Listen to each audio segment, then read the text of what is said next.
When my daughter told me I was no longer welcome in our home, I collapsed right there on our front porch in the pouring rain. 3 days later, I was sitting in a lawyer's office learning I had inherited a fortune that would make her regret ever turning her back on me. That's when I realized life isn't just a book of lessons, it's a masterclass in irony. If you're watching this, hit subscribe and tell me where you're from in the comments. Because trust me, this story twists more than a pretzel factory on overtime. My name is Elena Martinez, and until 6 months ago, I thought I knew what my life was about. Work hard, stay honest, love your family. Simple values that carried me through 48 years of a modest but dignified existence.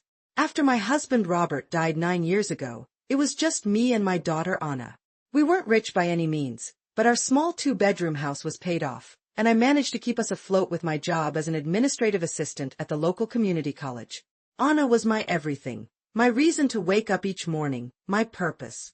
I never thought I'd be one of those mothers who gets tossed aside like yesterday's newspaper. Yet there I was, on a dreary Tuesday morning, watching my own flesh and blood glaring at me with eyes so cold they could freeze hell itself. "You need to leave, Mom," Anna said, her voice steady as she stood in our living room.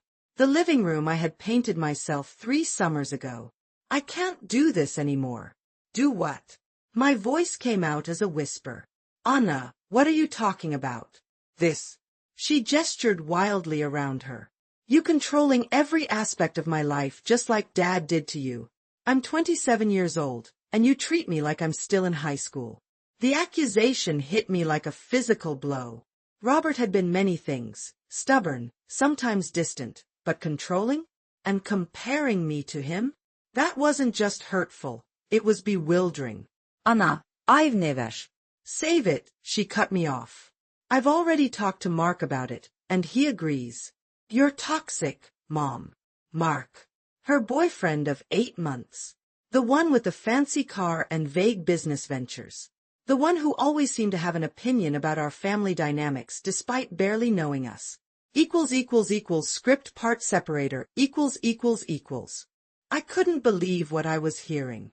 Mark barely knew our family history, yet suddenly he was an expert on my relationship with my daughter? This is ridiculous, Anna. "We need to sit down and talk about whatever's bothering you," I said, reaching for her arm. She pulled away like my touch burned her. "There's nothing to talk about. I need space. Mark and I are planning our future, and there's no room for your constant presence." She wouldn't even look me in the eyes. "My presence? In the house that I've maintained for almost 30 years? The home where I raised you." My voice cracked, betraying the tremor I was desperately trying to hide. "It's not about the house, Mom. It's about you never letting me make my own decisions. Always hovering, always questioning my choices, especially about Mark." Ah, there it was. Mark. "Anna, I've only asked reasonable questions. Where did he grow up? What exactly does he do for work? These aren't invasions, they're normal things a mother would want to know."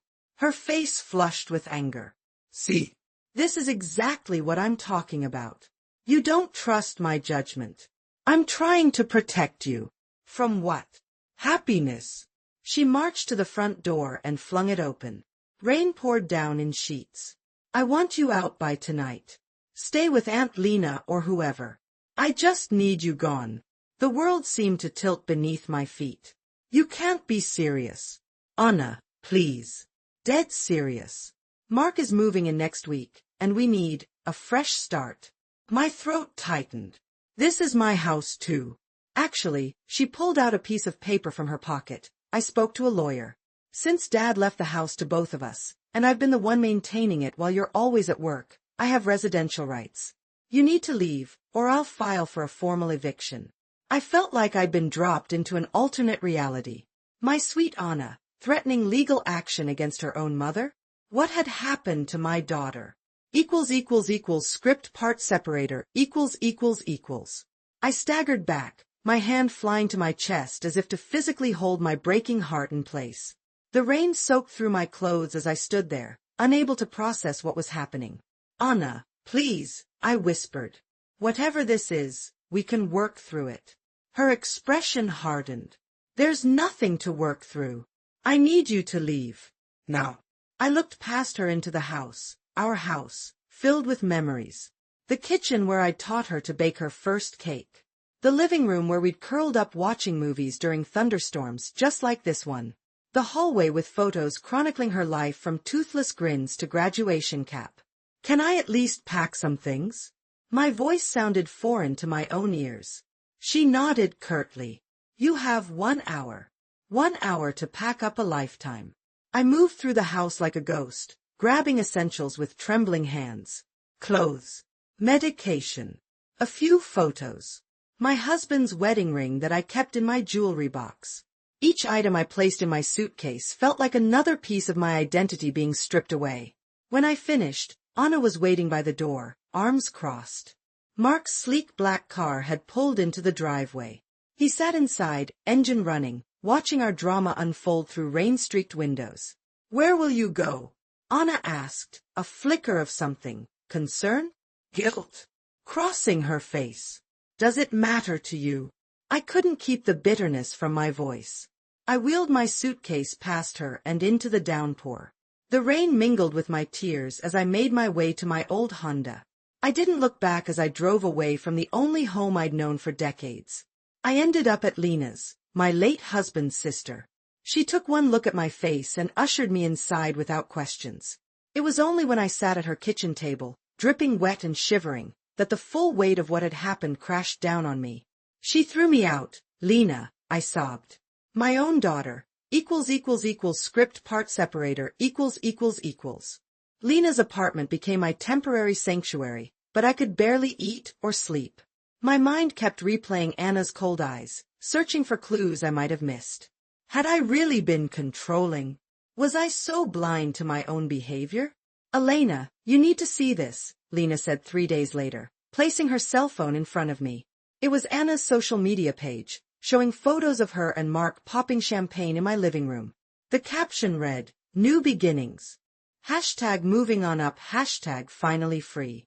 Something inside me hardened. This wasn't just about needing space. This was a calculated move. There's something else, Lena hesitated. I got a call from Uncle Eduardo's attorney. Apparently, there's a will reading scheduled for tomorrow. I wasn't close to him, but he mentioned you specifically. Uncle Eduardo. I hadn't heard that name in years.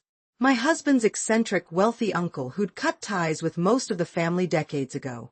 Why would he mention me? I asked. I don't know, but given your situation, you should go. What's there to lose? The next morning, I found myself in the imposing offices of Blackwell and Associates. The receptionist led me to a conference room where several unfamiliar faces turned to stare at me. Mrs. Martinez, please join us, said a tall, distinguished man in an expensive suit. I'm James Blackwell, Eduardo Vega's attorney. We've been trying to locate you. I've been displaced, I said quietly, taking the last empty seat. Mr. Blackwell nodded. Now that everyone is present, we can proceed with the reading of Eduardo Vega's last will and testament.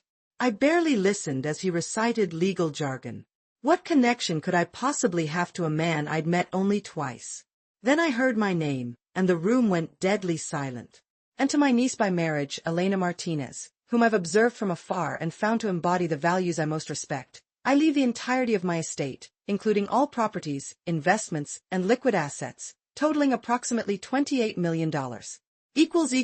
Script part separator. The room exploded into chaos. Voices shouted over each other, faces contorted with rage and disbelief. I sat frozen, certain I had misheard. This is outrageous. A red-faced man pounded the table. I'm his brother's son. She's nothing but a distant in-law. Mr. Blackwell raised his hand. Mr. Vega's instructions were explicit. He maintained surveillance on all potential heirs for years. Mrs. Martinez was his choice. 28 million. I whispered, my voice barely audible over the commotion. Plus 3 properties, Mr. Blackwell continued calmly. The main estate in Westlake, a beach house in Malibu, and a mountain cabin in Aspen. A woman with expensive jewelry pointed at me. She probably manipulated him. Look at her, playing the poor widow. I'll contest this. Mr. Blackwell smiled thinly. Mr. Vega anticipated challenges. The will includes extensive documentation of his reasoning, plus video testimony.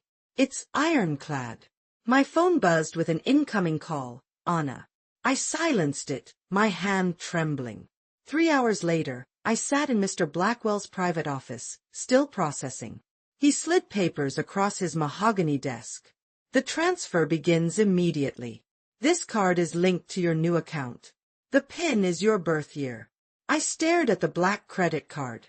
Why me? I barely knew him. Eduardo valued authenticity above all. He said you were the only one who never asked him for anything. He leaned forward. Be careful, Mrs. Martinez. Wealth attracts predators.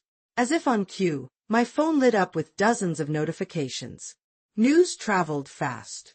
There were messages from distant relatives, old colleagues, and 6 missed calls from Anna.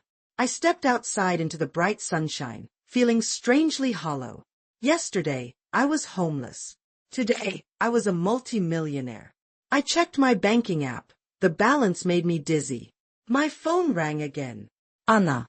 I answered, my voice steady. Hello, Anna. Mom. Her voice sounded small. I just heard, is it true? Yes. I've been so worried about you. Her tone shifted to something honey-sweet. Where are you staying?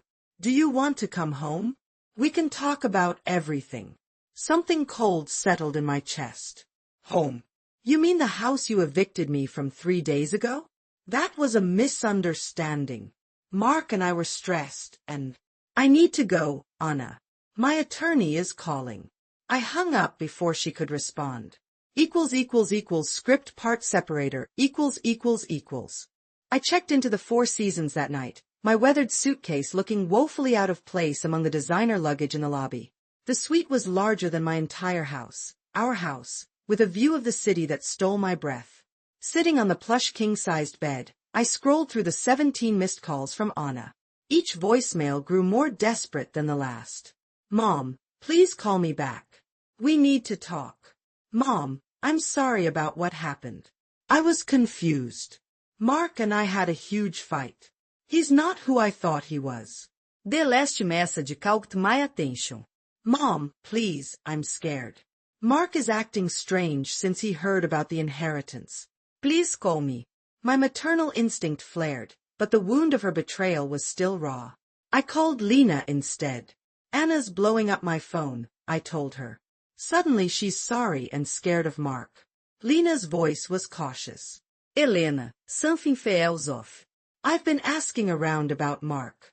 Nobody seems to know where he came from, and Anna's friend Jess told me he's been pressuring Anna to sign paperwork for the house. Achei ran through me. What kind of paperwork? Transferring full ownership to her name. Once it's only in her name, he could convince her to add him. Or worse, get her to sign it over entirely. The pieces click together. He's after her assets. And now that I have millions. You've become the bigger target, Lena finished grimly. My phone buzzed with a text from an unknown number. Mrs. Martinez, we should meet. I have important information about your daughter's boyfriend. He's not who he claims to be. Detective Morgan, Financial Crimes Unit. I showed Lena the message. Could be a scam, she warned. Or it could be legitimate, I countered. I need to know who Mark really is. I arranged to meet the detective at the hotel restaurant the next morning. Sleep eluded me as I wrestled with conflicting emotions, concern for Anna, anger at her betrayal, and nagging suspicion about the sudden police interest. The detective was waiting when I arrived, badge displayed. Mrs. Martinez, thank you for meeting me. Mark Reynolds isn't his real name. And your daughter isn't his first target. Script part separator, Detective Morgan was a no-nonsense woman with sharp eyes that missed nothing. She spread photos across the table like playing cards. Mark Reynolds is actually Michael Ricci. He's a con artist who specializes in isolating vulnerable women from their families, then taking everything they have. She tapped one image. Melissa Bennett, age 32. Lost her condo and $110,000. Patrícia Alvarez, 41. Lost her inheritance and family restaurant. My stomach churned. And now he's targeting Anna. You were the obstacle. He needed you gone. She leaned forward. But now you're the prize. 28 million is his biggest potential score. He'll use Anna to get to me, I whispered, the realization dawning. Exactly. He's already pivoting his strategy. Look. She showed me Anna's social media page where she'd posted, "Family is everything. Missing my mom today," with a throwback photo of us. The timing is suspicious, Detective Morgan said. Posted 2 hours after the will reading. My phone buzzed. Anna again. Mom, please. I need to see you. Mark isn't who I thought. I made a terrible mistake. It's a trap, Detective Morgan said flatly. Set by him, with Anna as bait. But what if she's really in trouble? She is, but rushing in blindly won't help either of you. We spent the next hour crafting a plan. I'd agree to meet Anna, but on my terms, with surveillance in place. Detective Morgan would build a case against Mark in the meantime. That afternoon, I received an email from Mr. Blackwell. Urgent meeting required. Security concerns regarding your inheritance. 4 p.m. today. When I arrived, his demeanor was grave. Mrs. Martinez, I've discovered disturbing information. Someone accessed Eduardo's medical records before his death. I believe his passing wasn't natural. Murder? I gasped. Possibly. And whoever did it knew about you being the heir. How? I didn't even know. That's what troubles me. He steepled his fingers. Only 3 people knew, myself, Eduardo, and whoever accessed those records. My blonde code. Are you saying this goes beyond Mark? I'm saying there's a conspiracy, Mrs. Martinez. And you're at the center of it. Script part separator, Driving back to the hotel, my mind raced. Conspiracy was such a sinister word. It implied careful planning, multiple players, and me as the target. What had I stumbled into? My phone rang again. With trembling fingers, I answered. Mom. Her voice sounded thin and frightened. Can we meet? Please. Anna, what is going on? I tried to keep my voice steady. E quem te toque on the phone? Mark might rir. He's different now. Scary diferente. Detective Morgan had warned me this could be manipulation, but the fear in Anna's voice seemed genuine. Where are you now? I asked. At Café Blue. The one near the park. Her voice dropped to a whisper. I told Mark I was going shopping. Please, Mom. Against my better judgment, I agreed. I'll be there in 20 minutes. I texted Detective Morgan immediately. Anna called. Meeting her at Café Blue. Sounds scared. Her response was instant. Officers en route. Don't go inside until they're positioned. The cafe came into view, a quaint place where Anna and I used to spend Sunday mornings before everything fell apart. I parked across the street, scanning for Detective Morgan's team. A nondescript van was stationed at the corner, and I noticed a man reading a newspaper who didn't quite look like a typical cafe patron. My phone pinged with a text from an unknown number. We're in position. Blue shirt at newspaper stand is Officer Davis. Proceed. Taking a deep breath, I crossed the street, feeling like I was walking into a movie scene rather than my own life. Through the window, I spotted Anna sitting alone, fidgeting with a napkin, her eyes darting nervously to the door. The bell chimed as I entered. Anna looked up, her face crumpling when she saw me. Mom, she whispered, standing up. I'm so sorry. Script part separator, I approached cautiously, my emotions a storm of maternal concern and deep-seated hurt. Anna looked terrible, dark circles under her eyes, hair unwashed, wearing the same sweatshirt she'd had on when she threw me out. Let's sit down, I said, choosing a table with a clear view of the entrance. I made a horrible mistake, she blurted out, tears welling. Mark isn't who I thought he was. After we heard about Uncle Eduardo's will, he completely changed. How? I kept my voice neutral, remembering Detective Morgan's warnings. He started asking questions about you, about the inheritance. When I couldn't answer them, he got angry. She pushed up her sleeve slightly, revealing a faint bruise on her wrist. He said I needed to fix things with you, to bring you home so we could be a family again. My blood boiled, but I maintained my composure. Anna, why did you really ask me to leave? Her eyes dropped to the table. Mark said you were holding me back. That you were controlling me like Dad controlled you. He kept saying it, night after night, until I started believing it. She looked up, tears streaming. But Dad never controlled you, did he? That was all Mark's manipulation. Before I could respond, the cafe door opened. Mark stood there, his handsome face twisted with rage when he spotted us. Anna, he barked. I've been calling you for an hour. Officer Davis at the newspaper stand subtly shifted position, hand moving toward his concealed weapon. Mark, Anna's voice trembled. I told you I needed some time. With her. He pointed at me accusingly. After everything we discussed. I straightened my spine. Hello, Mark. Or should I say Michael? His face went blank for a split second, just long enough to confirm everything. Script part separator, His expression shifted from surprise to calculated charm within seconds. I don't know what you're talking about, he said smoothly, sliding into the chair beside Anna. And whatever lies you're telling my fiancé. Fiancé. I interrupted, looking at Anna's bare ring finger. Anna shrank in her seat. He proposed last night. After he heard about the inheritance. Mark's hand clamped over hers possessively. Our timing is unfortunate, but my feelings are genuine. In fact, we were hoping you might help us start our life together. A small loan, perhaps? How much? I asked, watching his eyes light up with greed. $3 million would set us up nicely, he replied without hesitation. Anna's family is my family now. I leaned forward. That's interesting, Michael. Do your other families know about each other? Patricia Alvarez? Melissa Bennett? His smile faltered.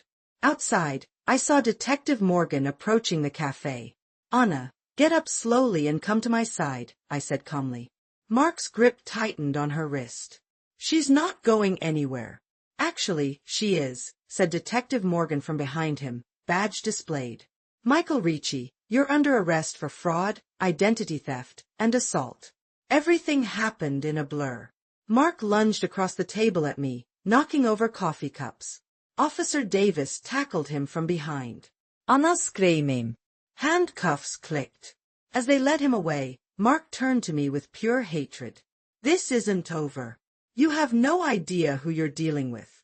Detective Morgan lingered after the patrol car left with Mark. That was just one piece of the puzzle, Mrs. Martinez. His threat wasn't empty. He has connections. What kind of connections? Anna asked, still trembling beside me. The kind that knew about your inheritance before it happened, Detective Morgan replied grimly.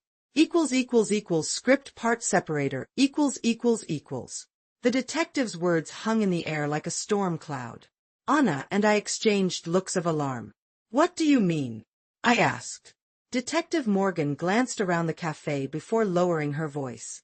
Michael Ricci is connected to a network of con artists who target wealthy families. They've been monitoring Eduardo Vega's assets for years. But how would they know I was the heir? I pressed. That's what concerns me, she replied. Someone on the inside had to tip them off. Someone with access to Eduardo's legal affairs. A chill ran through me as I recalled Mr. Blackwell's words about compromised medical records. Mom, I'm scared, Anna whispered, looking more like the little girl I raised than the angry woman who had thrown me out. You should be, Detective Morgan said bluntly. Both of you need protection. Mrs. Martinez, you should consider relocating to one of your new properties immediately. What about our house? Anna asked. It's not safe, the detective said. They'll be watching it. And you might want to be careful about who you trust, including Eduardo's attorney, Mr. Blackwell. I felt the ground shifting beneath me again. You think he's involved? I'm not making accusations, but he had access and knowledge. We're investigating everyone. 2 officers approached our table.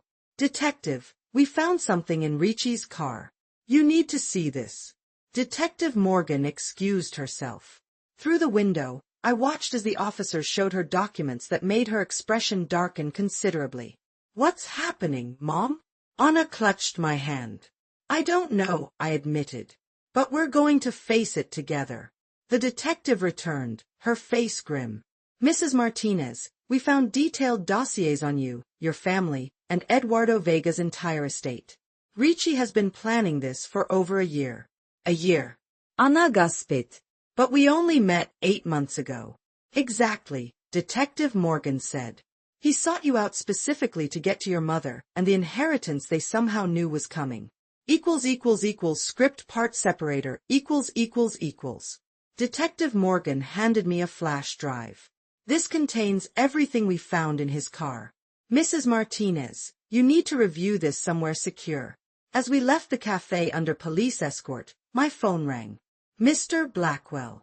Should I answer it? I asked Detective Morgan. She nodded. Put it on speaker. Mrs. Martinez, Blackwell's voice was tight with urgency. There's been a development. The executor of Eduardo's estate, my senior partner, has been found dead. My heart pounded. How? Car accident. Except I don't believe it was an accident. We need to meet immediately at the estate. The main house in Westlake. Detective Morgan shook her head vigorously. I'm not sure that's wise, I said carefully. It's the only secure location, Blackwell insisted. The house has a state-of-the-art security system. Eduardo was paranoid, for good reason, it seems.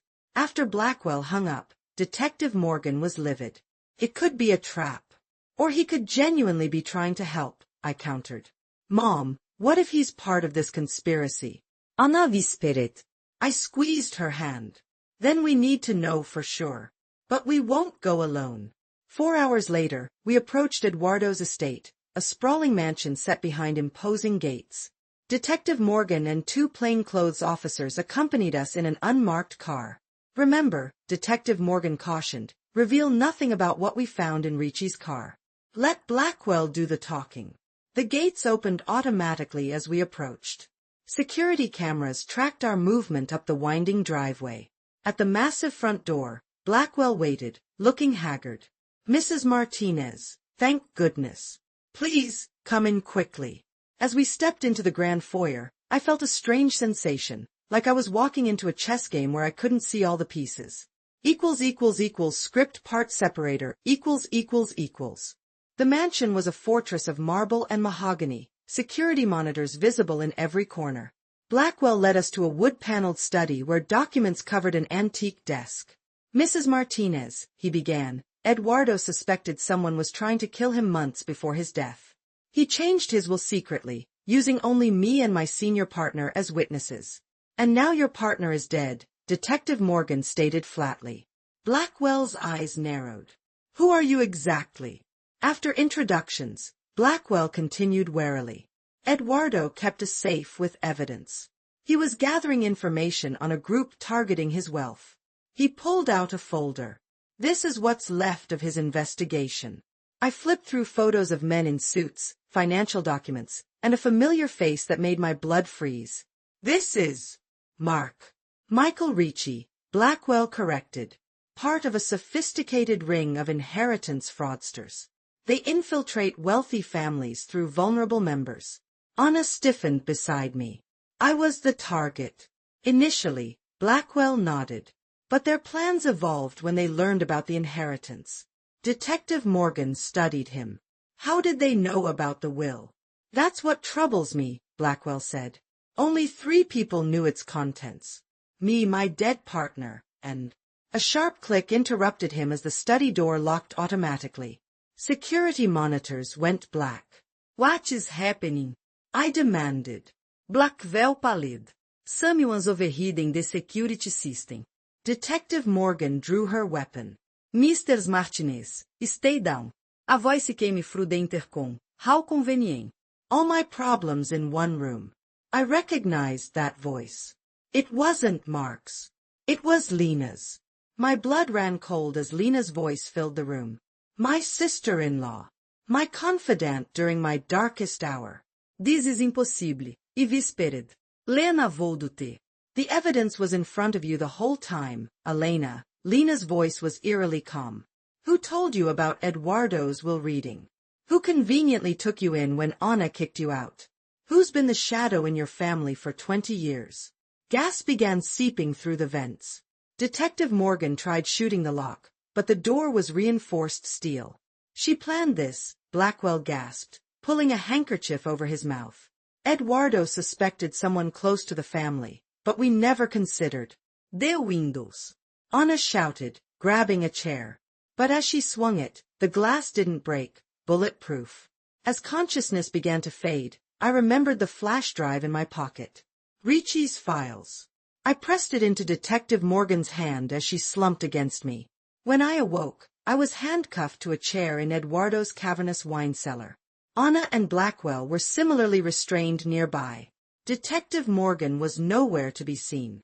Lena descended the stairs, looking nothing like the woman I thought I knew.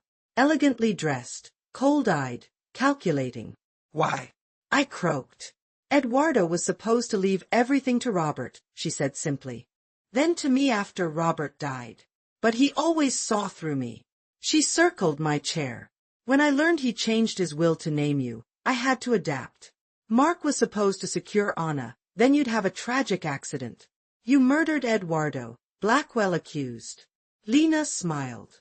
I accelerated his condition. Just as I'll have to accelerate yours. Acomotion upstais interrupted her monologue. Gunshots. Breaking glass. Shouts. Lena pulled out a gun, backing toward the stairs. But before she could reach them, Detective Morgan appeared at the doorway, bloody but standing. Elena Martinez, she said formally, you have some very loyal officers. And that flash drive. It had Lena's fingerprints all over Ricci's operation. As they led Lena away in handcuffs, I held Anna close, both of us trembling. 3 months later, I sat in a packed courtroom as the judge delivered Lena's sentence. 30 years without parole for Eduardo's murder, attempted murder, and conspiracy. The inheritance fraud ring had been dismantled, Mark serving his own lengthy sentence. Anna squeezed my hand as we exited the courthouse into blinding camera flashes. The heiress and her daughter, the headlines called us. We're going home, I told her, meaning the little house we'd shared before everything changed. Some wounds heal slowly, but they do heal. The fortune remains mostly untouched in trust accounts, except for the educational foundation we established in Robert's name. I've learned that family isn't always blood, wealth isn't always a blessing, and justice doesn't always come swiftly. But when it does, it arrives with the force of truth behind it. The greatest inheritance, after all, was Eduardo's millions. It was discovering my own strength, reclaiming my daughter, and the wisdom to know that while money changes circumstances, only love changes lives.